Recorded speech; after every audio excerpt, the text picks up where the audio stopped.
Welcome back everyone to Bridge the Divide. So in this pair of videos that we're going to look at today, Eric Hovind's friend, Brian Thomas, who has a PhD in paleobiochemistry and works for the Institute of Creation Research as a research scientist, writer, and editor, is discussing the animal known as Behemoth mentioned in the book of Job 40:15-24. Now the biblical book of Job is widely believed by scholarship to have been inspired by the Sumerian and later Babylonian work Lego-Belnemeki, or the Poem of the Righteous Sufferer, which is a poem on the theme of unjust suffering and is one of the best known works in ancient Mesopotamian literature. It's also important to note that in these videos, Brian and Eric are referencing the KJV version of the book of Job. Now to give some context, in this particular passage, God is testing Job by essentially flexing its power on him. Phenomenal cosmic power! Claiming that only itself could harm the animal Behemoth because it was its maker. Do you understand? I brought you in this world and I'll take you out.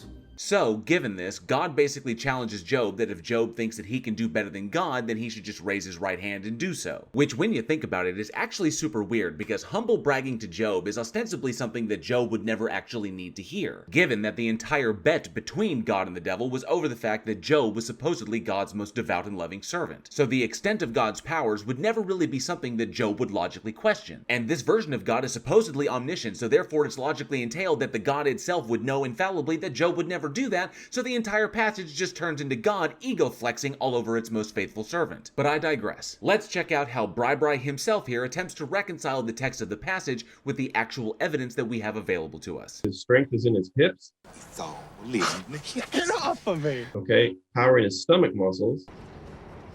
7-minute abs. Moves his tail like a cedar. I wore this kiwi lime lip gloss just for you.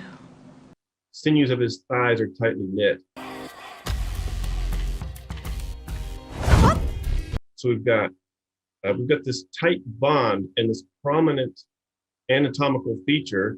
Well, as far as anatomical features go, the passage that you read, Brian, really only mentions the animal's loins, which could be interpreted as hips, its abs, tail, and thighs. Looking at the rest of the passage that supposedly describes the animal, Job 40:15 describes it as feeding on grass like an ox, and Job 40:18 mentions its bones being tubes of bronze and its limbs being rods of iron. So as far as what animal this was, we really don't have a lot to go off of, but going by the description, we can at minimum narrow it down to being a large, strong herbivore. Hips, stomach, tail, and thighs. Yeah, we got that when you read it the first time, Brian. There's really no need to repeat yourself. Okay, so what creature has a tight bond and a prominent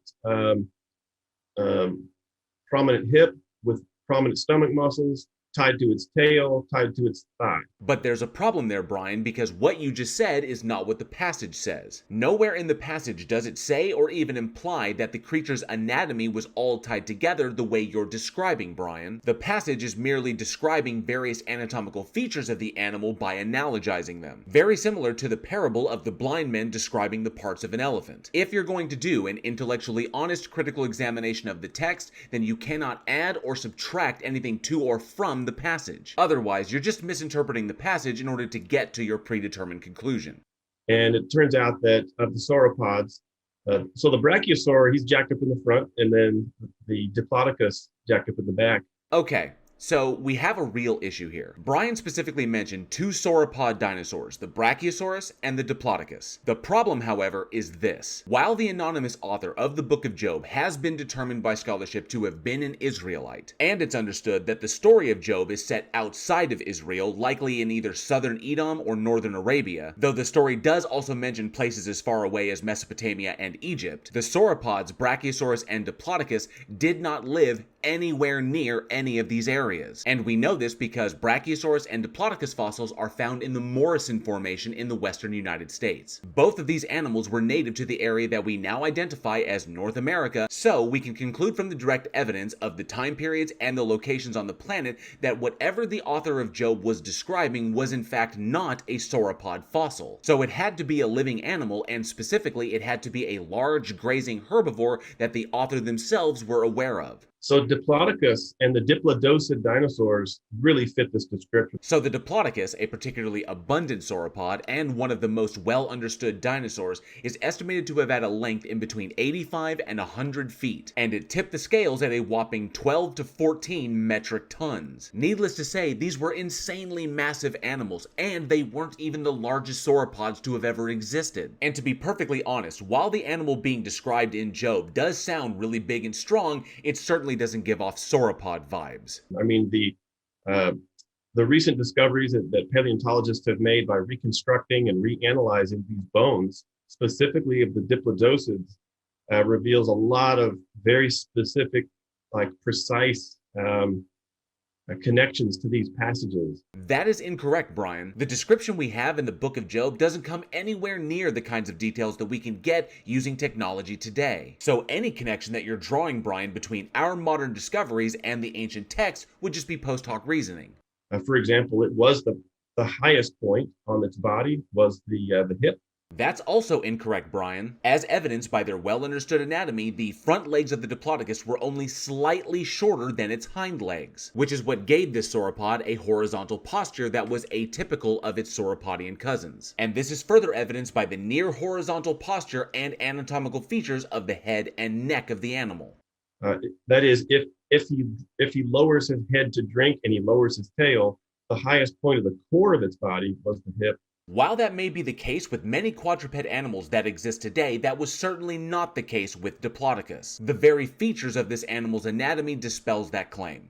And then his hip actually functioned as a fulcrum, and unlike the original Jurassic Park 1993 movie, where they had a brachiosaur rearing up on its hind legs, it could not have done that, didn't have the anatomy to enable it to do that. Now that little factoid Brian is actually correct on. Understanding that the Brachiosaur's forelegs were so much longer than its hind legs, it is extremely unlikely, given its morphology, that the animal would have been able to rear up like it did in the movie. But the Diplodocus did, and that's Apatosaurus and other diplodocids. They could have done that. He's right again. Rearing up on their hind legs to reach higher food sources was an ability that most sauropods had. And so they would rear up on that fulcrum or that pivot point of that hip, and it takes strong thighs, strong tail connected to the thighs, which it did have. The problem is, Brian, nowhere in the passage does it ever mention that Behemoth was the kind of animal that would rear up on its hind legs in order to reach higher food sources. In fact, the passage expressly states that the animal ate grass like an ox, meaning that it grazed. So all of this information about sauropods rearing up that you're using to reconcile these strong thighs and hips passages is immediately debunked by the passage that came right before them. And strong stomach muscles that connected the thigh and the hip to the front of the body. Nowhere in the passage does it mention any of that. Brian, you're literally forcing what we know about Diplodocus today to fit the text of the book of Job. But both the passage itself and the direct evidence refute your claim. So he could balance the back of the body and the front of the body right on that hip and the rear legs, right on top of the thigh. And we're talking 30 tons. I mean, we're talking a lot of weight. Yeah, none of that matters when critically analyzing the passage in the book. You build something that's like 30 tons, with a 20-foot long, what we call a boom or extended boom, like an airplane wing. We do. They're called cranes. But the existence of humans making cranes does not logically entail that Diplodocus was purposefully designed. And you'll find quickly as an engineer that you have to have very stringent engineering specifications in order to get that to happen, and then get the thing to walk around. So now it's just an argument from incredulity regarding the evolution of Diplodocus. This is like a walking, airplane wing with a body, and it reproduced itself. Yeah, organisms usually do. Bow chicka bow wow. It's just incredible design. No, its evolution was impressive, as were the evolutionary traits of all dinosaurs. But what we're seeing is the anatomy in these two verses, 16 and 17, really fits very well, especially where it says, tail like a cedar. But the passage doesn't say it had a tail like a cedar. The passage says it had a tail that swayed like a cedar. So the author was describing an animal that had a thick tail that swayed back and forth while it walked, and analogizing that with a Lebanese cedar swaying in the wind. Now, a cedar is a tree. And of course, the Bible translation notes sometimes say hippopotamus, which the hippo's hips are not the highest part. They're kind of not prominent at all. But nowhere in the passage does it say that its hips were its highest point. You're literally adding that assumption to justify your claim, Brian, and the hips of a hippopotamus are very nearly the same height as their shoulders, so you don't even have that correct. Not as high as its shoulders. Same with elephant. Elephant's hips they're there, but they're not. But it's the elephant's shoulders that are the tallest. Yes, elephant shoulders are higher than their hips. At least you got that right. Most prominent feature.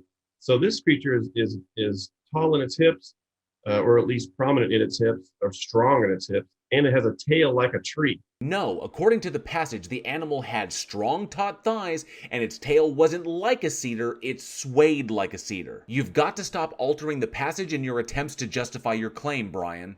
So yeah, sauropod, but specifically the diplodocid sauropods, I think, are what we have in view here with the behemoth. And of course, you are absolutely wrong. First, Diplodocus did not exist in the Middle East. Its range was strictly North American. Second, Diplodocus fossils date back to the Cretaceous because of the strata that they're found in, which means that the author was not describing a large animal fossil. Third, you deliberately left out Job 40:15 in your examination of the text, which specifically states that the animal fed on grass like an ox, meaning that it grazed from the ground, which is something we know Diplodocus did not do because of its highly specialized leaf-stripping teeth. Fourth, you adjusted Job 40:17 by removing the word sway and saying that the animal had a tail like a cedar, which is just blatantly dishonest. And lastly, Brian, and probably the worst, is that you have deliberately ignored what is the most likely candidate for the animal the author was describing. Given the location of where the author likely lived and the setting of the story, there is only one animal that actually matches the description of Behemoth in the book of Job.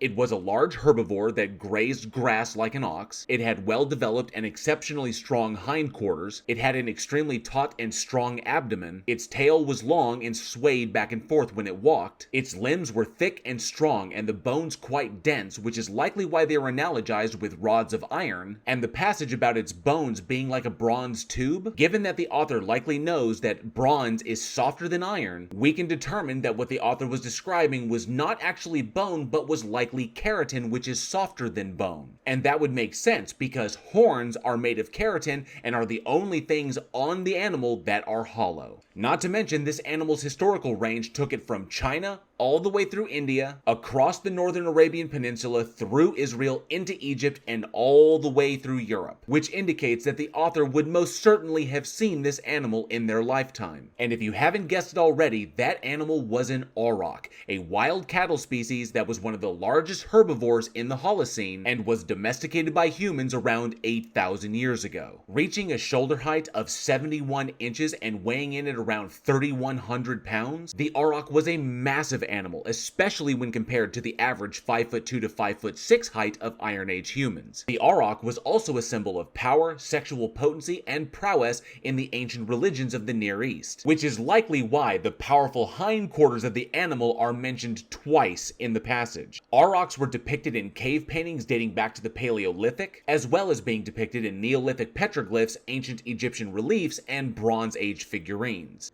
Hey everyone, Editing Jail here. An important part that I actually forgot to say, even though I wrote it in the damn script, was that at the time that the Book of Job was written, which was around the end of the Iron Age, in the East, it was commonplace to utilize the auroch for both hunting and as a beast of burden. So if the author of the Book of Job had actually visited any kind of a marketplace anywhere, they would have been very familiar with this distinct animal. Now get out of here, back to the video. All of the available evidence indicates that the animal identified as Behemoth in the Book of Job was in fact not a dinosaur, but was an auroch. Let's check out the next video. I've got a good friend now, and he's now in creation ministry. Shame on you, Brian. Friends don't let friends creationist. He came to Christ through the avenue of dinosaurs in the Bible. Despite some of its social merits, Christianity as a whole is fairly ridiculous. But I honestly can't think of anything more ridiculous than someone becoming a Christian because they think dinosaurs are in the Bible. In fact, given all of the evidence that one would have to ignore, and how many unfounded assumptions one would have to ascribe to in order to make that leap, from the outset I suspect that Brian's story is as full of shit as his assertion that humans and dinosaurs live together. Have you ever heard of that? Literally just now when you claimed it. And likely because I don't know anyone that is ignorant to such a profound degree. I've heard of many people that have seen the truth of that, and that was their gateway. That was kind of their entry point to going. Going? Going where, Eric? You want to finish that thought? Or maybe your friend's claim was even too ridiculous for you to believe. Okay, maybe the Bible's not so crazy after all. Maybe this really does have something to it. No, nothing has changed. It's as batshit crazy as it's always been. Yeah, he's one of those. I honestly couldn't tell if that was a compliment or an inside joke. And he told me this when we were rafting down the Grand Canyon in 2013. Yes, because river rafting down the Colorado through the Grand Canyon, which by the way contains many Class 4 and Class 5 rapids, is the perfect place to tell someone that dinosaurs in the Bible led you to Christ. We were just hanging out and I asked him his story. How did you come to the Lord? And he said, I was raised as an atheist in Europe, and I was an atheist because it's all I knew. So a European-raised atheist and a fundamentalist young earth creationist go river rafting down the Colorado. It's like the setup to a bad Christian joke. And of course, if he was raised an atheist, then that would be what he knew. I've noticed that Brian here has a really bad habit of repeating himself, especially when he's just winging it. And I had a job in Spain, and I was on the beach vacationing in Spain. I took a pill in Ibiza. That could explain why he's seeing dinosaurs in the Bible. And there were some people out beach witnessing. Even in Spain, they do that. Yes, Brian, we are all keenly aware that evangelicals will go out of their way to do everything they can to ruin everything for everyone. And they came up to me and said, just started a conversation, realized I was who I was, and said, what do you think of the Bible? Oh, it's a bunch of myths. Everyone knows that, is what he said. While not the most educated answer one could give, I certainly understand it. But stop dragging it out, B-Rai, and get to how someone was convinced of Christ because of dinosaurs. Unless, of course, you're just dragging it out so you can buy time to think of something that makes some sort of sense. Did you know that there's dinosaurs in the Bible, described in the pages of the Bible? He said, no, I had no idea. Well, yeah, because they aren't. The person who claimed that was either lied to or was lying themselves. And of course, based on that claim alone, converting to Christianity would not be justified in any sense. So he became curious for the first time in his life about the Bible. So he did a critical examination of the text and all of the evidence that humanity has collected over time and realized that the claim was nonsense? And so the guy who's told him this, that's all. He just dropped a little curiosity bomb. Translation, he flat out lied to him.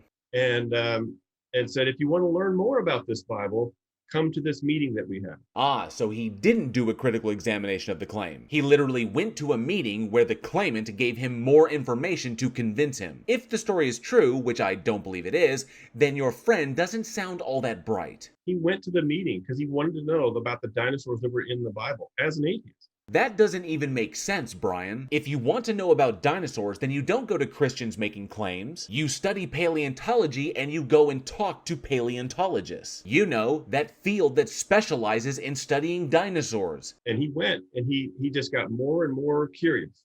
And he studied the Bible more and more and found out that it was a lot more accurate than he ever thought it would have been, based on what he was told about it. Okay, Brian, so you're telling us that an atheist heard a claim about dinosaurs being in the Bible, and then, without any kind of external inquiry, internal critique, or critical examination of the text or of the evidence that we've collected over time, just simply accepted that Christianity and the Bible were true. It would strain credulity at that.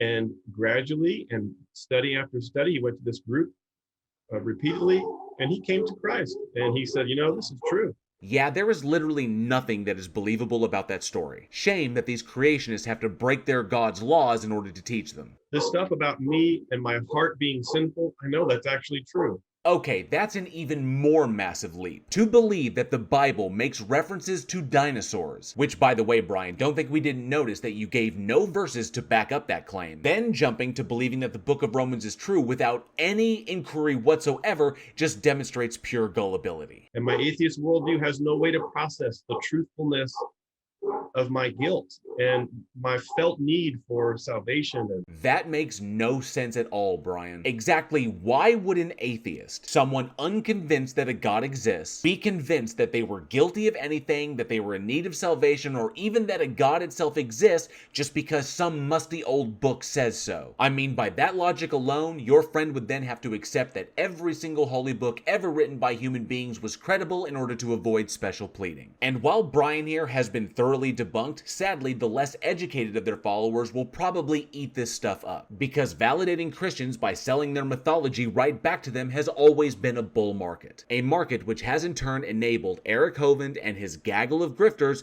to turn lying about the Bible, about evidence, and about reasoning itself into a cottage industry. And it's one that not just Christianity, but the world itself would be better off if it just stopped existing. Be safe, be excellent to each other. I'll see you next time.